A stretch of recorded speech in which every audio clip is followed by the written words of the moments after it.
Hey Final Fantasy Union fans! This is Lauren, and this is our community video for August 2018. First, I just want to say I'm sorry that this is coming out so late in the month. We've just had so many things go on. We had a boiler replaced, had babies, well, not coming, but to prepare for.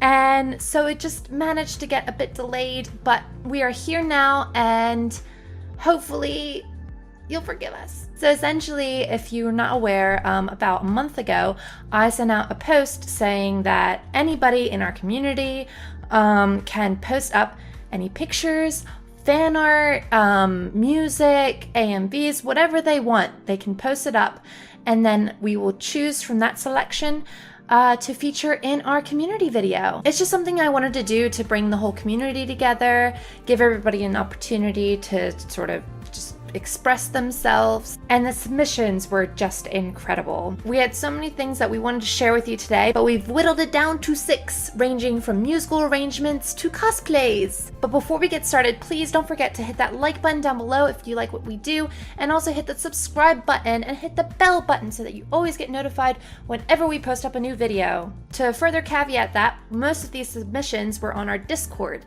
so definitely join our Discord. There's a link below in the description, and you'll see a channel in there that's all about community spotlight. So if you want to get featured in next month's or the month after that, you can do so in there. All right, let's get started.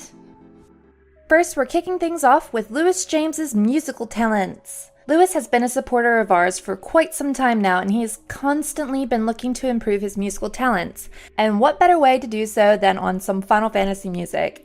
It's some pretty awesome source material. To help celebrate the 30th anniversary of Final Fantasy, Lewis therefore pulled together an arrangement album that features prominent tracks from throughout the history of the franchise. There's a version of the classic Prelude on there, a gorgeous rendition of A Fleeting Dream from Final Fantasy X, and a personal favorite of mine is his arrangement of a sacrifice from Final Fantasy VIII called The Sorceress's Mothership. It's actually what you're listening to right now. If you'd like to hear more, there's a link in the description below to his SoundCloud.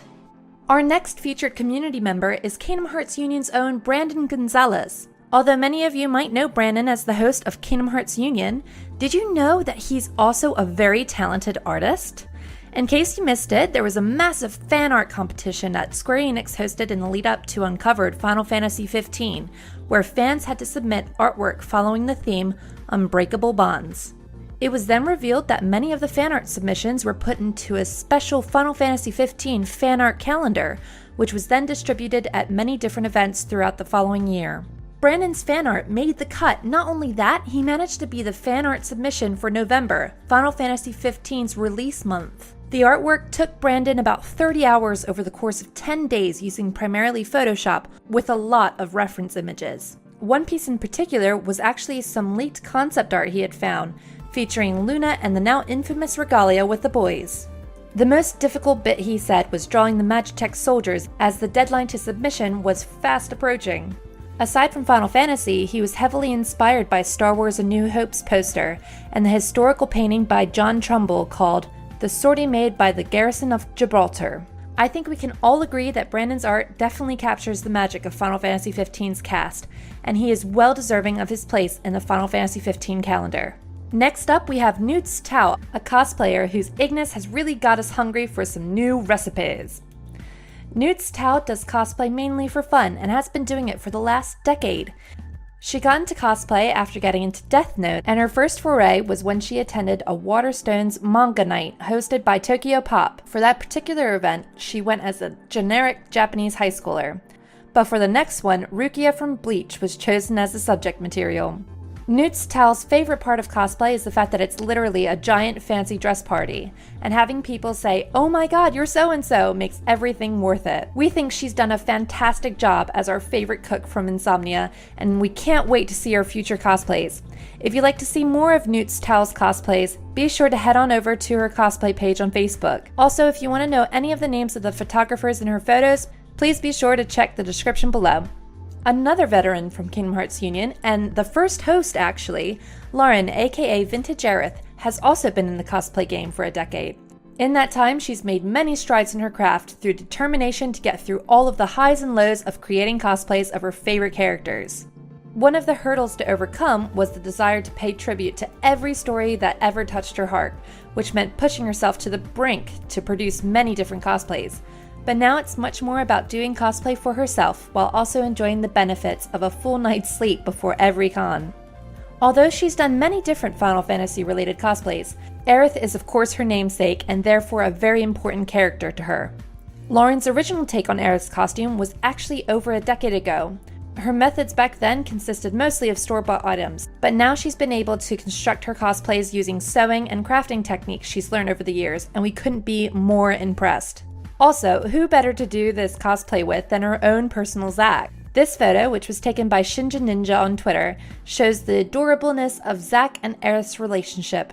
And as for why Aerith, Lauren says she loves how Aerith could fend for herself, but she never compromised her femininity when doing so. Although she's depicted as delicate and nurturing, she's also extremely strong-willed, making her an extremely complex character. Well, we love Aerith, as well as Lauren's interpretation of her. You can check out more of her cosplays by searching Vintage-Aerith on Twitter, Facebook, or Instagram. If you've been to any of our events, you should be well aware of the greatness that is ChocoPom Creations.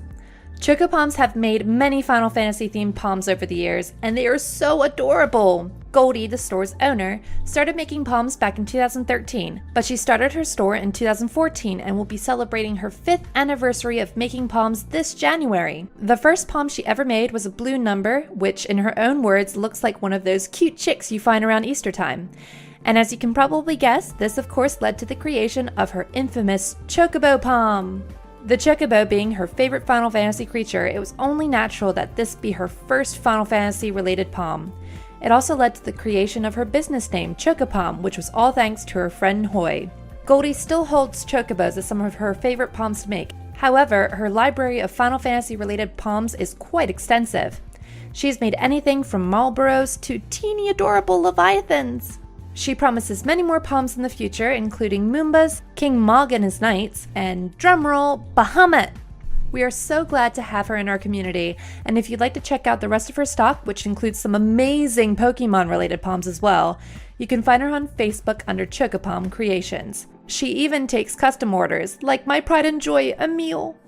Although he enjoys dressing up, Rodney doesn't really consider himself a cosplayer per se, but he does host his own costume-related YouTube channel and has been doing so for the past 7 years. As a self-proclaimed Final Fantasy nerd since Final Fantasy I, Rodney's favorite game in the series is Final Fantasy X, and Waka was his first choice for a Final Fantasy-related cosplay. His dream is to head into a con riding a 10-foot chocobo. How, you might ask? With stilts! The hardest bit about cosplaying for Rodney is being a single dad with an expensive, time-consuming hobby. But honestly, we are so impressed with this Waka. We hope to see so much more of him in the future.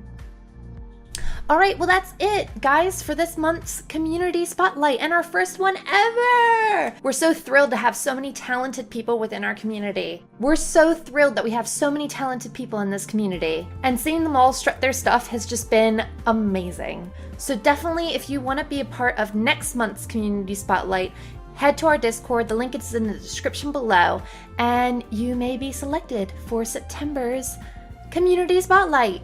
Also, if you enjoyed this video, please be sure to hit that like button and also hit the subscribe button and the bell button so that you always get notified whenever we post up something new. Alright guys, this is Lauren signing out. I will see you next time for some more community coverage. Bye!